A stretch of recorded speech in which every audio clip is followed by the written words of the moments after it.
شيرين عايزك تتكلمي النهارده حفلتك النهارده والسرطان النهارده وتبرعك النهارده، ودي حاجه مش جديده عليكي يعني ولا جديده على شيرين.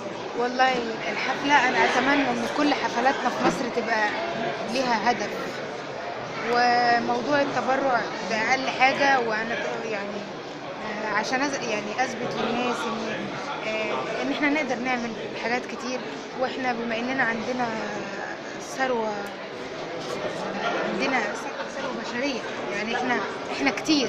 فأنا نفسي الحفلات دي تكون في الاستاد مثلا، وكل مواطن يدفع جنيه واحد، نشوف هندخل قد ايه لكل مكان عنده مشكلة او محتاج فلوس.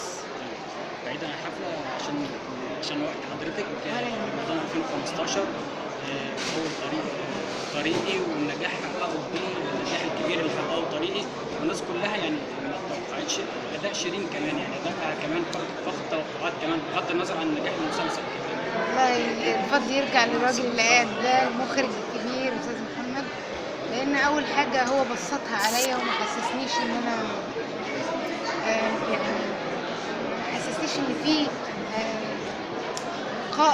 قائد قدم فيه معلم او اتكلم انت بقى، قول حاجه، قول. طبعا هكلمك عن ردود الافعال، يعني ردود افعال بعد الطريق اكيد طبعا. والله ردود الافعال، انا شخصيا كنت معزوله عن الناس. اللي يعرف ردود الافعال تامر، لان اكتر ناس كان بيجيله تليفونات واستاذ محمد شاكر.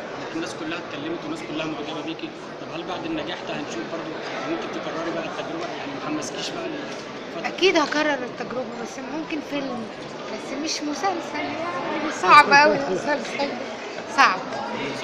طب الالبوم الجديد بقى وكلمينا، وفي اغنيه كمان اتسربت، انت زعلانه عشان هي انا زعلانه عشان مش نازله صح، بس هي الاغنيه حلوه، وان شاء الله اعيد اغنيها تاني. ومعاني الالبوم ما فيش، يعني مش هقدر اديك معلومات، ما فيش حاجه دلوقتي اسمها البوم بالنسبه لي، لا بحضر ولا مش دلوقتي. انا الحقيقه عندي فيلم السينما بقى. عندي فيلم قريب، وعندي مفاجاه كبيره مش هقول عليها دلوقتي، بس خليها مفاجاه.